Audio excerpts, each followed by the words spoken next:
renungkan, harus sesuai prinsip firman Tuhan. Kita mulai dengan ayat ini. Anda akan ngerti apa yang saya maksud. Baca dengan suara keras 2-3. Orang benar akan bertunas seperti, akan tumbuh subur seperti pohon. Mereka yang ditanam di rumah Tuhan akan bertunas di pelataran Allah kita.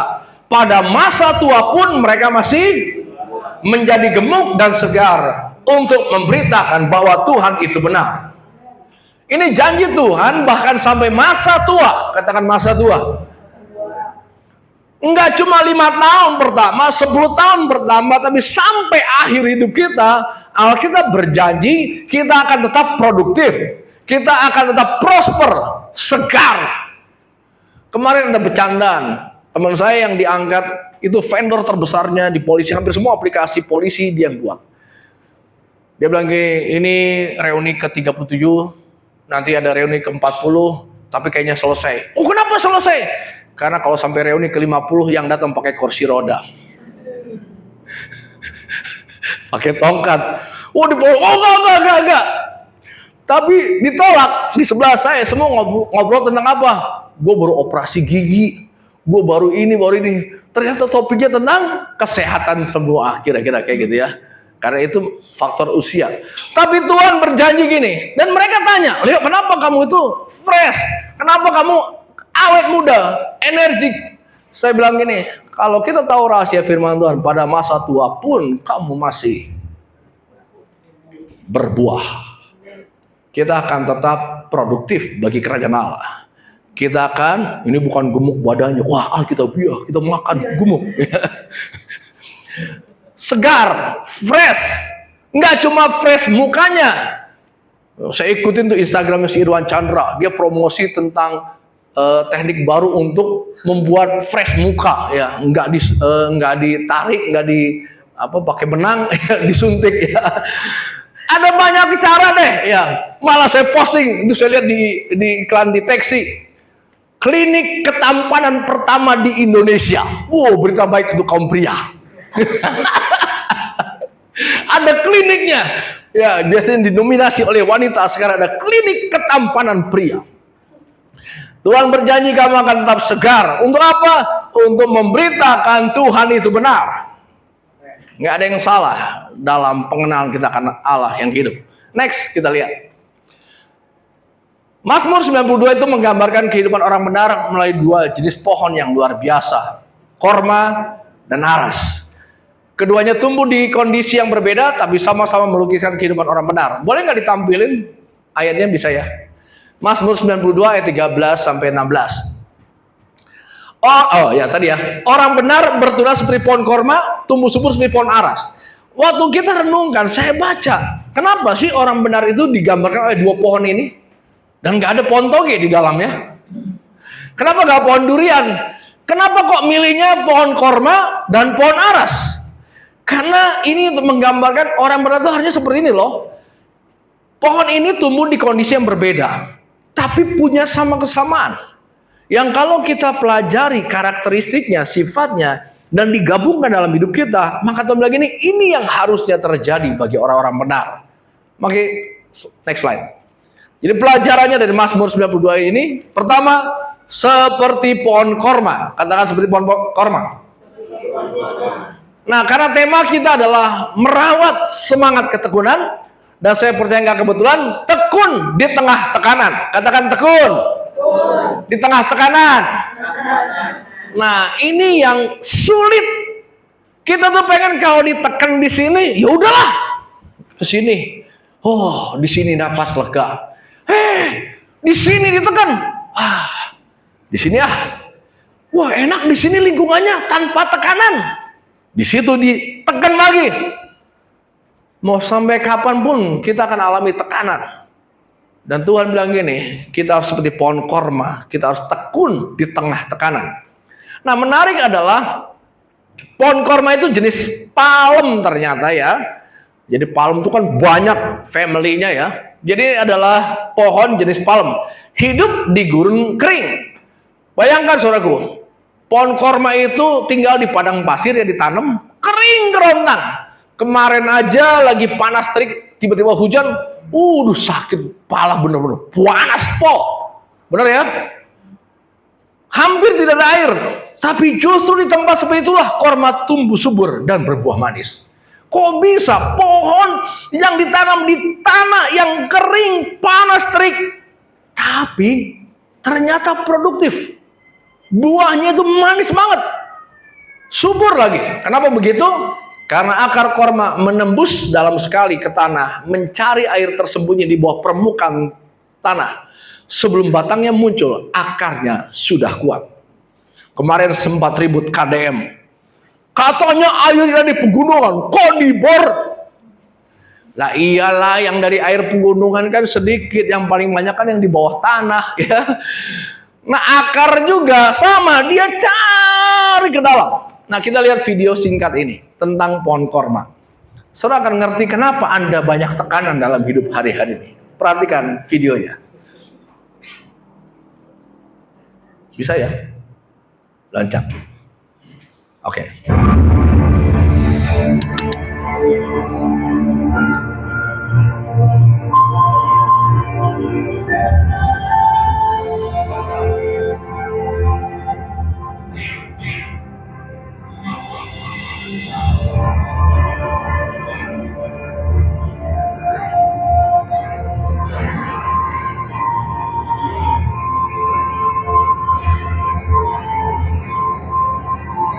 Ya, singkat, padat, jelas.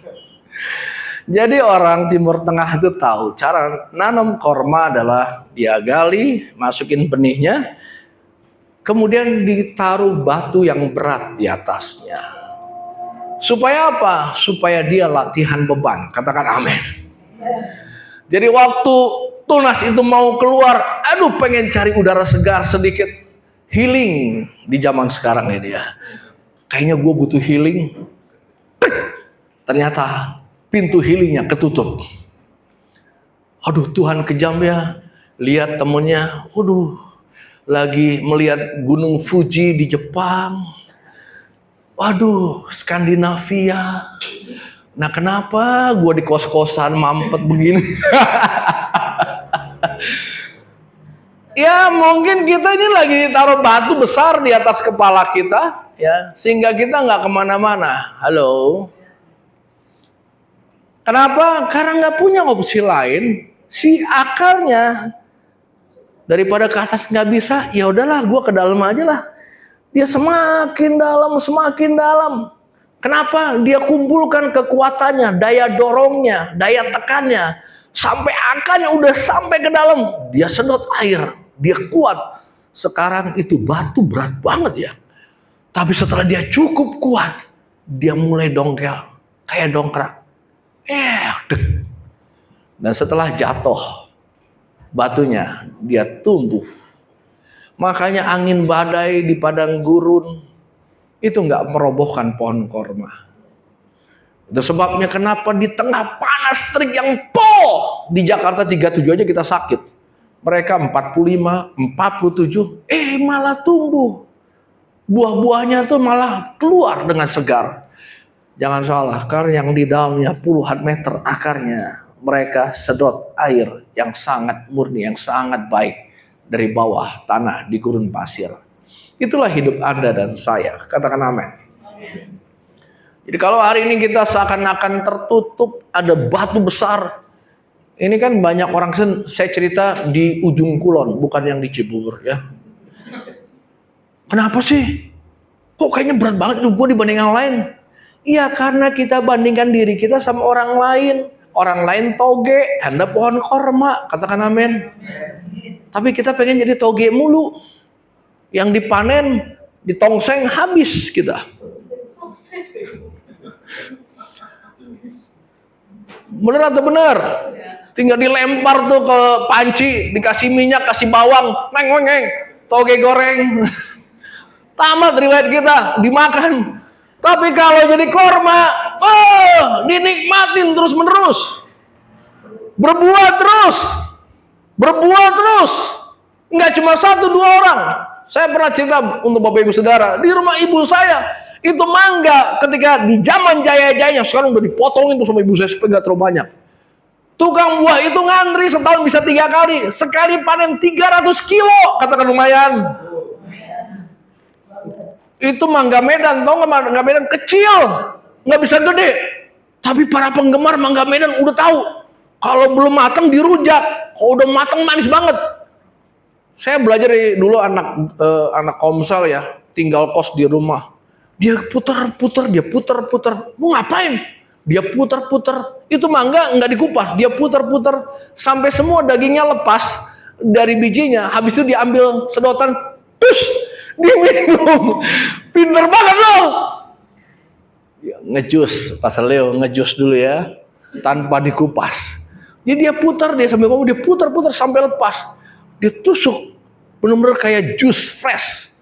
Nah saudara, kenapa bisa kayak gitu? Dan banyak orang menikmatinya. Sekarang, kemarin saya bawa hampir 2 kilo lah ya, buah mangga dari rumah. Ibu saya bilangnya, semua anak kos ngambil gratis. Tetangga juga ngambil gratis. Karena daripada kalong yang ngambil, lebih baik orang yang makan. Harusnya hidup kita ini bisa dinikmati oleh banyak orang. Katakan amin. Ini pelajaran dari Mazmur 92 tentang pohon korma. Jadi kalau hari ini kita dalam tekanan, jangan menyerah. Jangan putus asa. Kenapa? Ini kesempatan baik untuk akar-akar pengenalan kita akan Tuhan itu bertambah-tambah. Perenungan kita. Jadi kalau Anda punya banyak tantangan hari ini, finansial, kesehatan, apalah ya. Jangan cepat putus asa. Ya. Tapi coba, Tuhan, apa maksud Tuhan? Apa rencana Tuhan? Kalau belum tahu jawabannya, ya diam aja, tunggu. Karena Tuhan nggak pernah tinggalkan kita kok. Amin. Ya. Oh dia enak ya. Dia enak ya. Justru waktu Anda ngalamin itu dan Anda menang, Anda bisa cerita sama banyak orang. Oh kemarin tuh saya tuh ngantri teman saya. Bro, lu nggak mau pulang? Udah mau pulang. Dia cerita soal kerja. Susah ya sekarang bro, kerjaan. Iya, semua lagi susah. Karena dia bukan orang Kristen. Saya nggak bisa kasih ayat. Saya berdoa juga. Saya bilang gini, kamu harus semangat untuk keluarga kamu. Kita percaya pasti ada yang keluar. Makasih bro. Saudara, kehadiran kita dimanapun kita berada, itu bisa menginspirasi, berdampak bagi banyak orang. Amin. Yang berikutnya, tekanan memperkuat akar iman. Jadi ketika ada tekanan, Tuhan bukan mau hancurkan kita. Kadang-kadang kita ini gampang menuduh Tuhan. Tuhan ini pilih kasih ya. Kok saya nggak begini? Kok orang lain lebih enak? Tuhan tuh bukan mau hancurin kita. Dia ingin meneguhkan akar iman kita. Makanya semakin berat, semakin lama kelihatannya. Tapi kalau kita percaya Tuhan, tolong saya nggak tahu kapan breakthrough-nya Tuhan. Tapi saya punya waktu mempersiapkan akar iman. Suatu saat Anda kuat, dan batu itu tidak bisa menahan kekuatan kita. Amin. Sekarang batunya 100 kilo, kita baru bisa ngangkat 20 kilo. Ya udah latihan dulu. Aduh belum bisa, baru 30 kilo. Waktu Anda sudah 105 kilo kekuatannya, Anda push batu itu, bisa juga ternyata ya. Dan batu itu tidak akan menghalangi kita lagi. Kita akan bertumbuh tanpa batas. Diberkatilah orang yang mengandalkan Tuhan seperti pohon yang ditanam di tepi air, tidak takut pada tahun kering, tidak berhenti menghasilkan buah. Saudara, ini bukan berita buruk dari saya. Ini berita buruk yang Alkitab sudah kasih tahu. Di hari terakhir akan datang masa yang sukar. Halo? Makanya kenapa Bill Gates, Jack Ma dan semuanya itu lagi buka pertanian jutaan hektar. Karena krisis pangan, perubahan iklim dan lain sebagainya. Greedy-nya manusia. Satu sisi ada orang kelaparan, di sisi lain ada makanan yang dibuang. Benar? Hasil panen dibuang. Baru-baru ini Bulog. Beras stoknya busuk karena kelamaan. Di sisi lain nggak jauh, paling 10 kilo dari situ ada orang nggak punya beras. Itulah dunia yang kita tinggali. Jadi bukan karena Tuhan itu nggak buat bumi ini cukup untuk memenuhi kebutuhan manusia, bukan. Karena tata kelola, karena kerakusan orang. Ada pejabat yang naik pesawat jet bukan tugas dinas, 90 miliar hanya kembali sama ke Kuala Lumpur sama timnya. Itu 90 miliar kalau dikasih sama orang-orang yang nggak bisa sekolah, wow, mujizat. Itu kerakusan. Nangkep ya? Dan karena itu Alkitab bilang di hari terakhir timbul masa yang sukar. Saya pernah dengar penjelasan dari Steve Cioccolanti, seorang hamba Tuhan yang pintar banget menurut saya. Dia kasih data. Hari ini kalau masih ada kelaparan di dunia, di sisi lain ada nih stok makan beras lah, gandum. Ini datanya di negara ini yang nggak kepake. Tapi nggak mungkin lah dikirim ke orang-orang yang di Afrika atau di Asia yang miskin. Karena banyak kebijakan lain sebagainya. Itu yang terjadi. Jadi kalau kita dalam tekanan, Tuhan itu mau melatih iman kita. Tekanan tidak selalu berarti Tuhan jauh. Justru di situ dia sedang bekerja dalam yang tidak kelihatan. Karena akar iman kita tumbuh semakin dalam dan menyerap semua sumber daya yang terbaik yang ada di dasar bumi sana. Berikutnya. Seperti pohon aras. Nah, kenapa orang benar itu seperti pohon korma? Dan sekarang seperti pohon aras, kokoh di tengah badai. Katakan kokoh. Banyak orang itu kelihatannya hebat hari ini. Ketika ada angin badai, hilang. Makanya orang benar itu akan bertahan dari waktu ke waktu. Sementara orang nggak benar, ada masanya dia kelihatannya hebat. Tapi habis itu dia akan dilupakan. Itu sebabnya kenapa di Alkitab kalau kita baca, tokoh-tokoh Alkitab ini ribuan tahun loh dihotbahkan. Dan tetap menginspirasi banyak orang. Anda baca janda di Sarfat, dihotbahkan jutaan kali oleh jutaan pengkhotbah di seluruh dunia. Lihat apa yang dilakukan. Itu artinya orang benar itu everlasting, kekal. Tapi kalau nggak benar, Salomo orang hebat. Tapi akhir hidupnya, the foolish wise man. Orang bijak yang bodoh.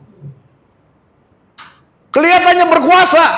Tapi ketika nggak berkuasa, dilepehin, dibully banyak orang. Kalau kita nggak benar, akhir hidup kita akan jadi bahan cemoohan. Tapi kalau hidup benar, sampai anak, cucu, cicit, cucut apalagi ya. Generasi ke generasi akan menceritakan. Saya senang dengan penjelasannya Pastor Roni ya, tentang Daud dan Asaf. Daud itu hebat banget ya. Benar? Orang yang berkenan di hadapan Tuhan. Lihat anaknya Salomo. Apa yang terjadi? Semua kehebatan bapaknya habis di Salomo. Hanya karena Tuhan masih lihat Daud.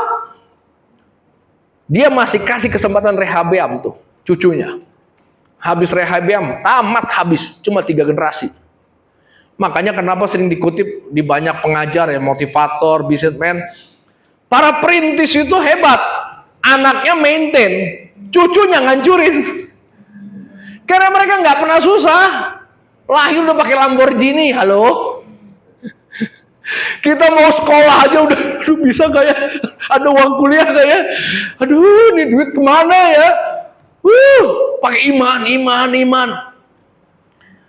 Saya nggak salahkan anak-anak yang dapat fasilitas, tapi kalau orang tua gagal mendidik anak-anaknya, semuanya serba gampang. Akhirnya apa? Mereka nggak punya fight, nggak bisa berjuang dalam hidup. Dan itu yang paling susah menurut saya, tantangan orang tua ke anak. Ya, saya bersyukur sekali lagi saya sama Bu Esther ya. Kami sempat ngalami masa yang sukar dalam hidup. Dari nol. Habis semuanya rumah, walaupun masih ada aset yang masih pakai nama saya, tapi nggak bisa dia papai. Sampai suatu hari, anak kami Moti bilang gini, Pak, untung Papa nggak kaya sekarang, Pak. Maksud lo? Kalau Papa kayak dulu, saya nggak fight seperti sekarang. Itu tuh sakit untuk bawa Bapak, nggak enak. Kenapa? Kesannya saya ini gagal.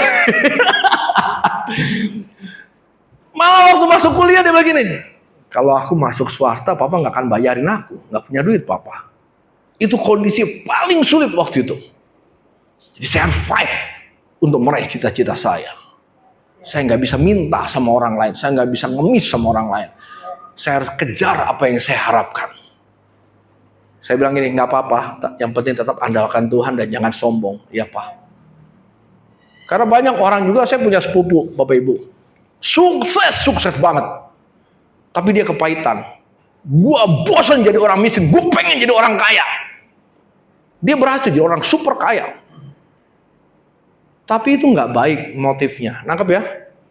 Kita nggak boleh lupakan Tuhan. Kalau kita berhasil itu karena pertolongan Tuhan.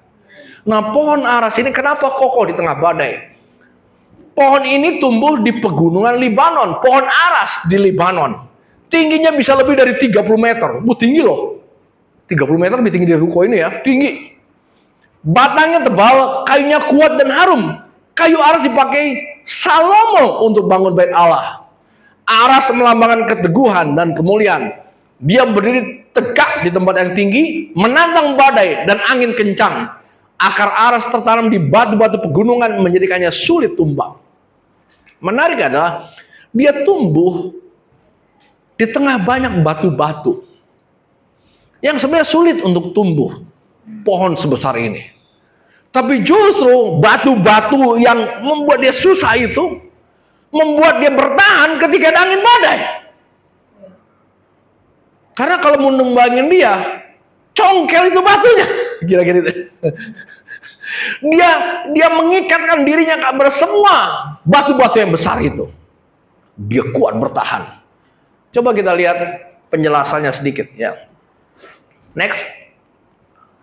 Ini pohon cedar, pohon aras dari Libanon. Kayu pohon cedar. Pohon cedar atau pohon aras dikenal sangat kuat, tidak mudah lapuk. Semakin tua kayunya, maka daya tahan kayunya semakin kuat. Disebutkan juga sebelumnya, pohon cedar ini tahan terhadap perubahan cuaca. Oleh karena itu tidak heran pada masa dahulu, pohon aras digunakan sebagai tiang penyangga istana, bahkan bait Allah. Salomo itu pakai tiang bait Allah dan istananya pakai kayu cedar dari Libanon. Pohon aras dari Libanon. Dia nggak pakai pohon jati. Dia nggak pakai pohon kelapa. Kalaupun kita tahu pohon kelapa pun kuat.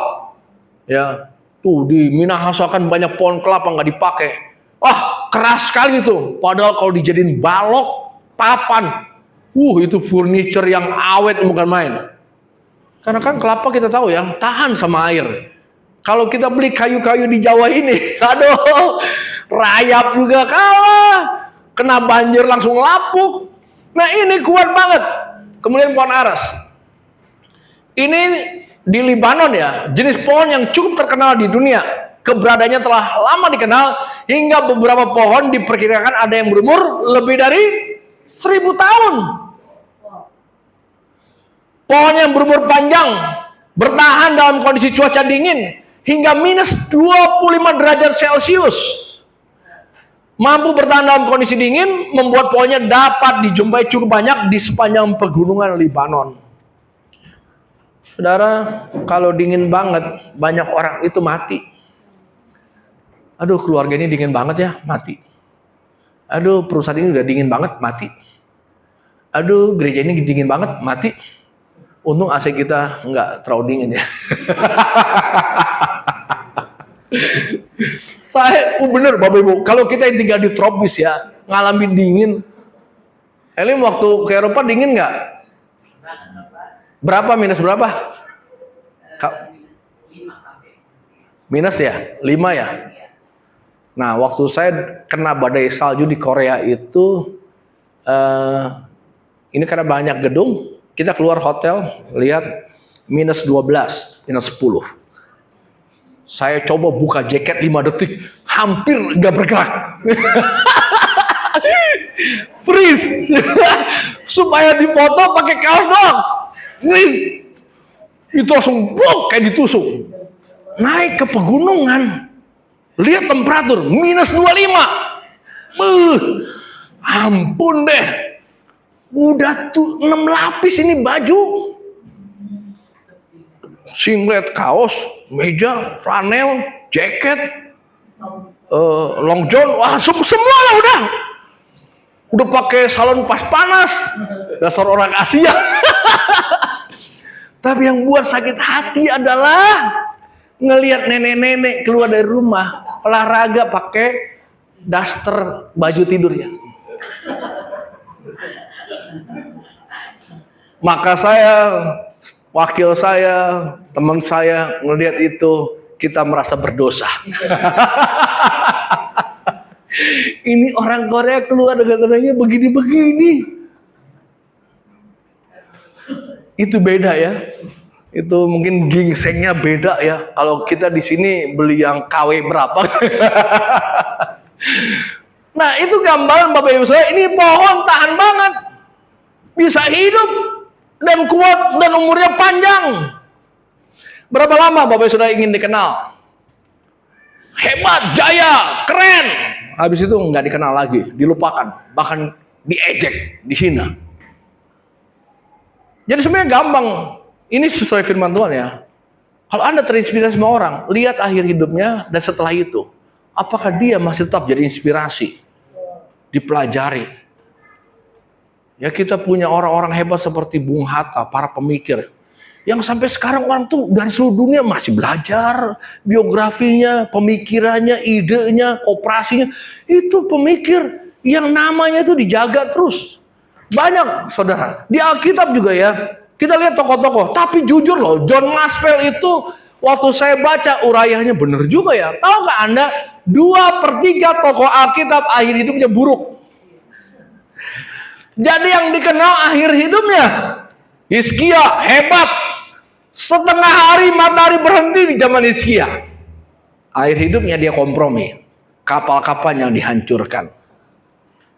Jadi ternyata tragis juga ya. Ya memang Simpson akhir hidupnya membunuh lebih banyak orang Filistin di masa jayanya dia.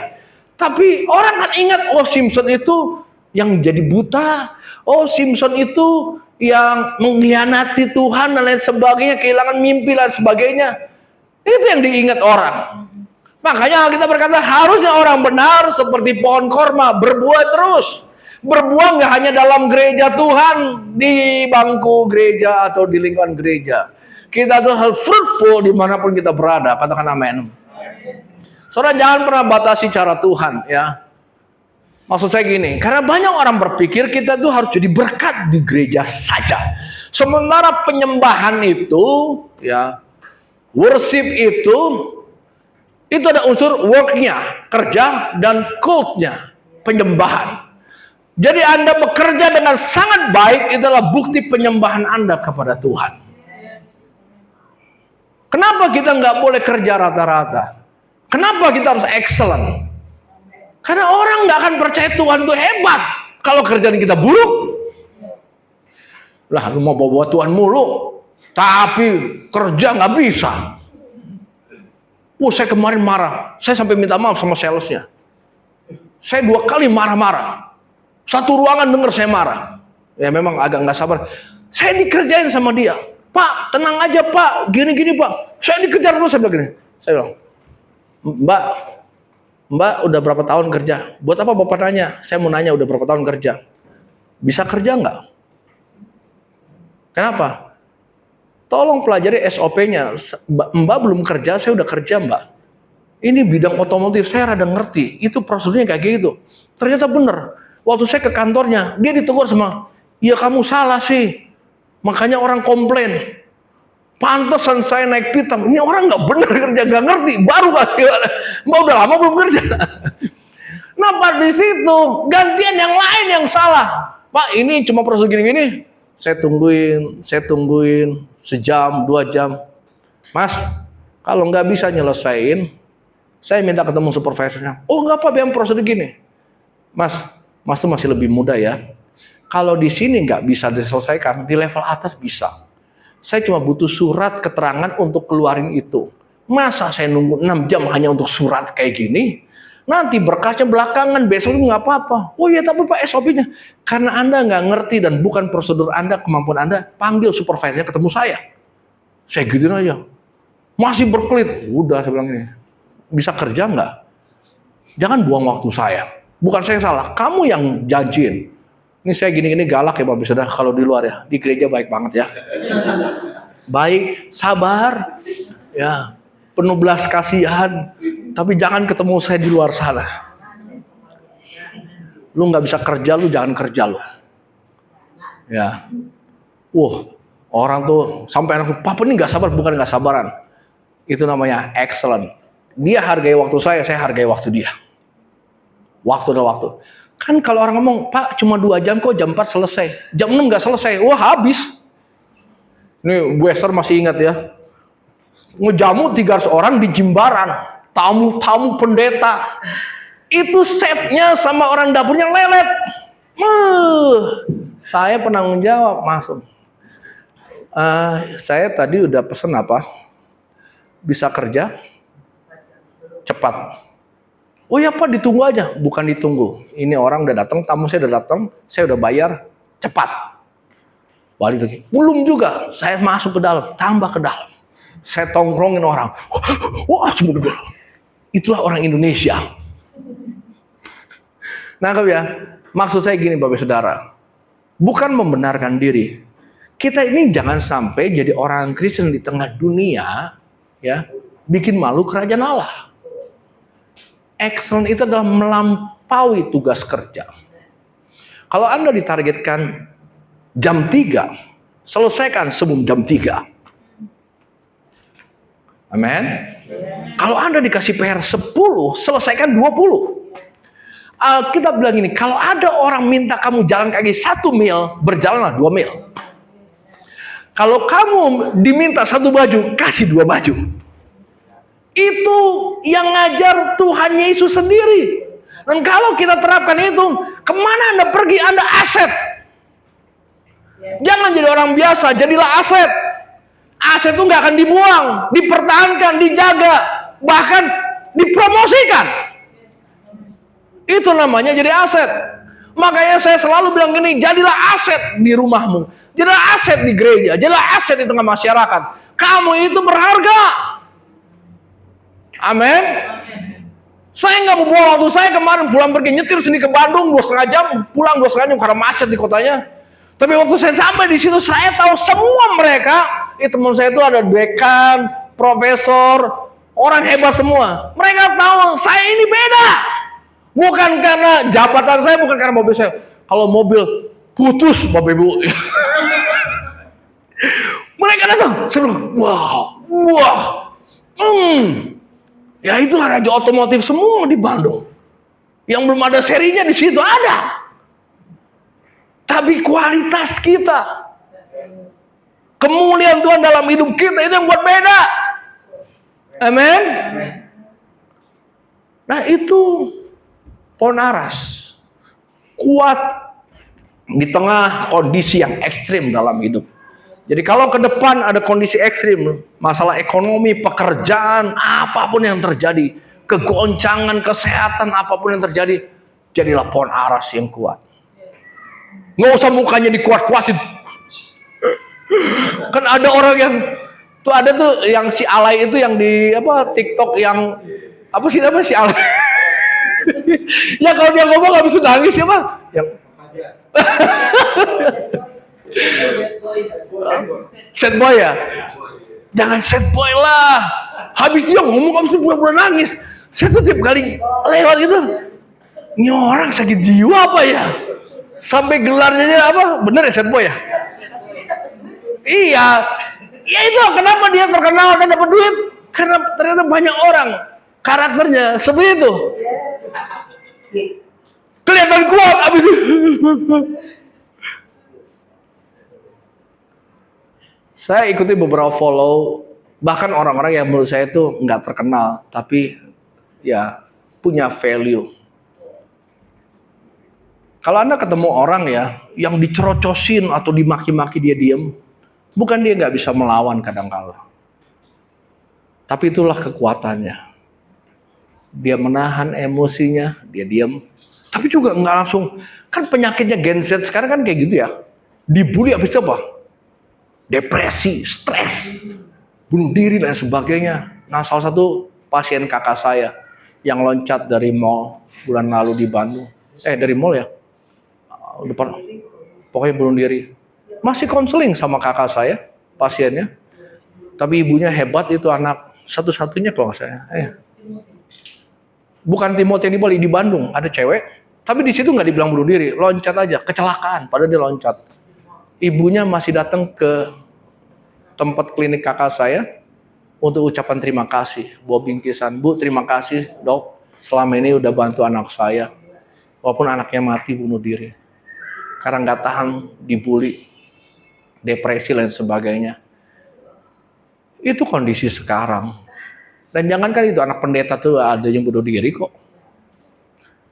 Makanya kenapa kita harus ajar benar-benar firman Allah, supaya kita itu jadi orang-orang yang kuat di tengah tekanan. Amin. Ekstrim apapun kondisi, kita tetap percaya Tuhan itu baik.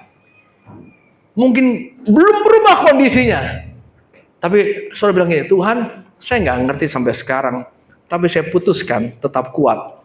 Karena saya tahu lihat hidup saya, ada ribuan orang terinspirasi. Terakhir yang ketiga, tertanam di, ya ini skip aja, ditanam di rumah Tuhan. Katakan ditanam di rumah Tuhan. Pohon korma, pohon aras yang ditanam di rumah Tuhan, yang ditanam di rumah Tuhan akan bertunas di pelataran Allah kita.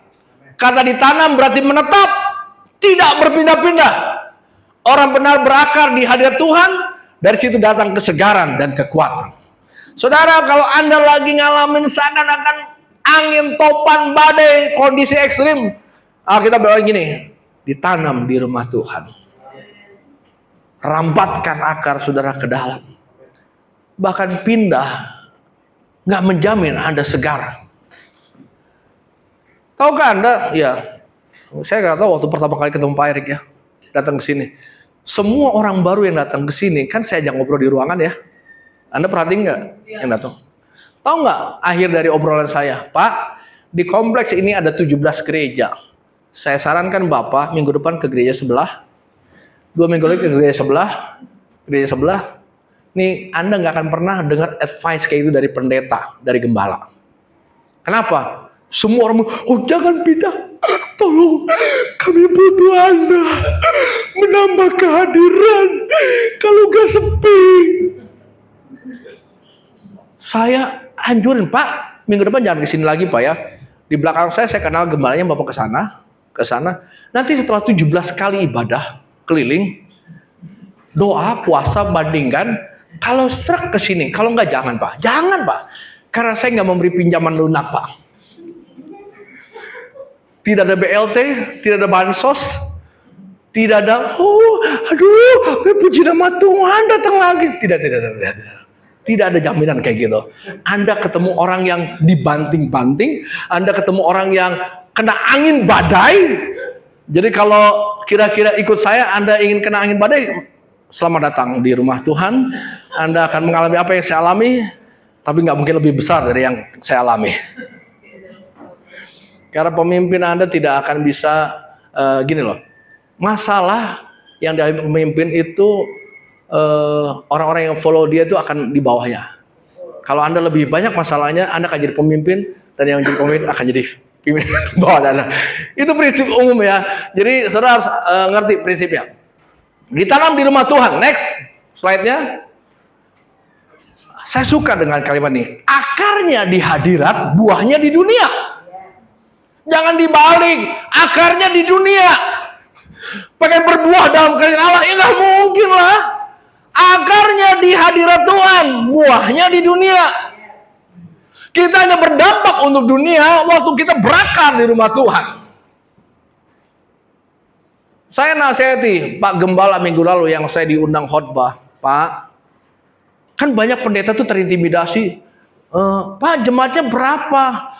Saya bangga banget Bapak Saudara kalau ditanya, Pak Leo, Pastor Leo di Cebu berapa ribu orang? 40 ribu, 40 orang. Kalau semua datang penuh, kalau nggak datang sepi. Orang bilang, kurang berhasil, kurang penjangkauan, kurang kreatif, kurang pengurapan, kurang duit. Oke lah. Tapi nggak mungkin lah ya orang Batak pendeta kalah ngomong, benar tuh benar. Makanya banyak pendeta jadi pengacara kan. Saya jawab dengan diplomatis gini Pak. Saya mulai dengan ilustrasi sederhana. Bapak punya anak berapa? Oh, 2.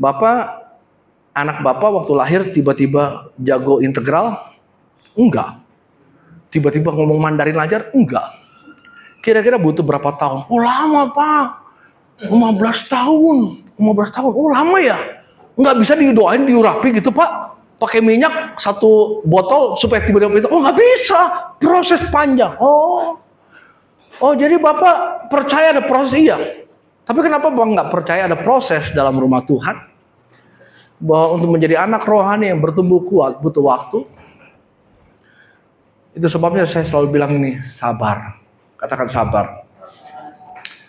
Emang telinga saya budek apa? Nggak bisa dengar keluhan Bapak Ibu? Pastor kurang ini, Pastor. Iya emang kurang. Emang saya cerita 2 bulan lagi rukonya harus dibayar. Duitnya dari mana? Emang saya cerita tantangan di organisasi seperti apa? Emang saya perlu cerita kami dalam keluarga harus cari duit dari mana? Emang kami pernah minta? Kan enggak. Tapi karena saya pikir kita bukan anak kecil kok. Itu bagian dari hidup, lewatin aja. Kalau memang udah waktunya Tuhan mau buka, ya Tuhan buka. Tuhan bisa pakai Anda dan saya untuk bisa memberi solusi bagi rencana Allah yang besar. Amin. Nggak usah juga dibungkus. Bapak Ibu, tolong doakan. Kondisi kita susah hari-hari ini. Orang udah datang ke gereja udah pusing. Ngeliat muka gemeya kayak gitu tambah pusing. Angkat tanganmu, terimalah 2 kali lipat. Ya, 2 kali lipat dia. Takut orang Bapak Ibu. Dia aja masalahnya udah 2 kali lipat. Kali gua, habis gua. Dia aja susah. Nah gua, aduh Tuhan Yesus. Nggak ada yang mau. Benar nggak? Jadi orang itu dia butuh inspirasi. Juga kita nggak bilang, oh saya nggak punya masalah. Oh, lu Superman apa? Difoto langsung sama jemaatnya, cek. Ditaruh di ruang tamunya. Datang, itu siapa? Pendeta gua. Kenapa? Nggak punya masalah. Malaikat ya. Enggak lah, sama. Katakan sama.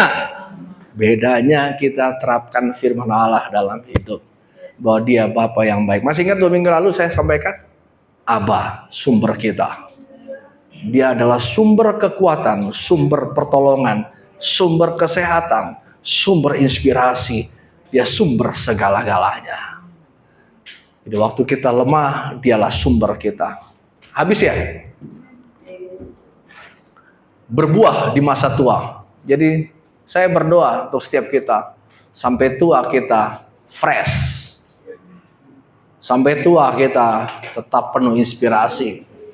Sampai tua kita tetap produktif bagi kerajaan Allah. Sampai tua kita tetap kreatif dalam kerajaan Allah. Katakan amin. Kita nggak boleh jadi orang-orang yang out of date gitu ya. Ketinggalan zaman, nggak relevan, nggak nyambung dengan alasan gue udah tua. Udah nggak bisa lagi belajar, nggak. Saya berdoa sekali lagi firman Tuhan menolong semua kita untuk terapkan ini dalam hidup kita. Mari kita berdoa. Makasih Tuhan Yesus yang baik. Untuk kesempatan hari ini kami renungkan firman-Mu. Berapa banyak yang datang ke sini dan Kau berkata, Tuhan saya mau alamin menjadi orang benar. Seperti pohon korma yang tetap berbuah, segar, manis. Karena lewati proses. Kalau hari ini sepertinya ada batu besar yang menghimpit Anda. Sepertinya saudara nggak bisa kemana-mana. Sepertinya dalam penjara. Sepertinya ruangan itu sempit dalam hidupmu. Tapi biarlah firman Tuhan hari ini membuka mata hati kita, pikiran kita, bahwa Dia sedang merencanakan yang baik dalam hidup kita. Waktu-waktu ini kita sedang merambatkan akar kita ke tempat yang dalam. Tidak terlihat, sepi, sepertinya gelap. Nggak ada yang menyorot kita, nggak ada yang puji-puji kita, nggak ada yang mempublikasikan hidup kita. Tapi sebenarnya itu adalah masa terbaik dalam hidup. Masa di mana kita jauh dari sorotan. Kita perdalam pengenalan kita akan Tuhan. Kita perdalam untuk menyerap semua pewahyuan dari Tuhan. Bapak Ibu, saya beritahu, kalau Tuhan mau promosikan hidup kita, Dia nggak butuh waktu lama. Dia nggak butuh waktu yang terlalu panjang. Yusuf dengan sekali pertemuan dia jadi perdana menteri. Daud dengan sekali umpan dia jadi pahlawan nasional. Tapi proses berlatihnya bertahun-tahun. Proses persiapannya bertahun-tahun. Dan saya berdoa kita juga sebagai pohon aras, yang walaupun seakan-akan kita di tengah batu-batu besar, harus tumbuh di tengah himpitan keras. Tapi sebenarnya batu-batu itu juga yang menjadi pondasi dan dasar kita, dan kita tidak akan hancur ketika ada angin badai dalam hidup. Anda akan menjadi orang yang terlalu kuat untuk mudah dipatahkan atau dihancurkan.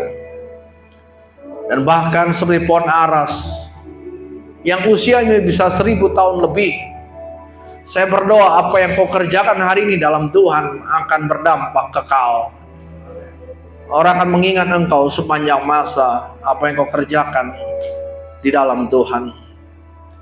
Terima kasih untuk firman-Mu, materaikan Tuhan dalam hati dan pikiran kami yang paling dalam. Kami percaya tidak ada firman Allah yang gugur atau kembali sia-sia. Yang lemah kuat, yang putus pengharapan hari ini, mereka punya pengharapan dalam Tuhan, bahwa Engkau Tuhan yang layak kami percayai. Dan kalau sebentar kami terima roti dan anggur dalam perjamuan kudus, kuduskan kami, sucikan kami.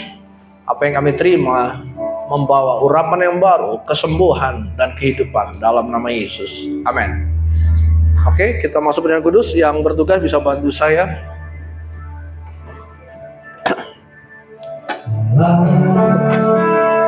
Dunia berubah, namun kasih-Mu Tuhan tetap sama di hidupku. Power on.